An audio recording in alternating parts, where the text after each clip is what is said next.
It's now time for your True Tip of the Week, brought to you by True Pet Food.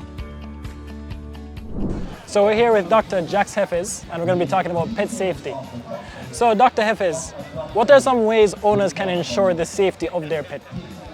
I think for starters, you can ensure that your pet is safe by going to your veterinarian and starting off and making sure that you're fully vaccinated, you're up to date on boosters, deworming, general health prevention measures. I think the basics with safety start there, just making sure that you're fully protected from anything that is preventable. So just visiting your veterinarian regarding that, so you're covered in terms of that. At home, for some new puppies, you really want to make sure that there's nothing out that they can really eat that they're not supposed to. So that no onions, market things left out, easily accessible, no chemicals, pesticides, cleaning items, things like that. You really want to make sure those are kept up and out of reach, so they're not easily eaten or ingested or licked, anything, right? Certain toxins, chemicals, it only takes one lick, one drop to do damage.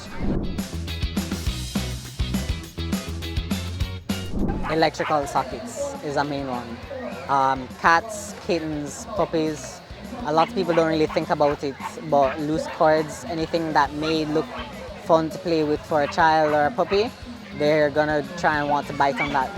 All dogs are at risk of being bitten by another dog, so you really want to have proper fencing, or at least a proper tie-out system if you have a big dog, right? So big dog, small dog, being bitten is still a risk, so you want to make sure that you have a proper tie-out system. If you're tying up small dog, large dog, you want to make sure that there's nothing that they can get hooked on, that they can get tangled up on, hook up themselves, choke on.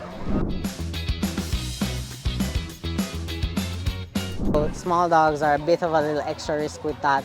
Also, again, they're able to get into small places, get stuck behind dressers, items, things like that, on the stoves, right? So small dogs are a little bit of a safety issue. Big help can be like the baby safety gates. So the same things, same protections and precautions that you would use with small children is pretty much the same that you would use with dogs. So how important is training your pet in terms of keeping them safe? That's super important, especially what we call recall. So that's the ability for your pet to come back when you call them back on cue. So that is, to me, one of the biggest safety methods, because if you're out, say you're in a controlled environment, you find it safe to let your dog off the leash, you do so. You want to make sure that you're not spending 30 minutes to an hour chasing down that puppy after the fact. Because if they're thinking it's a game, they can now run into the road, get hit by a car, run somewhere else, get lost. There's all the various possibilities that can happen at that point. The True Tip of the Week was brought to you by True Pet Food.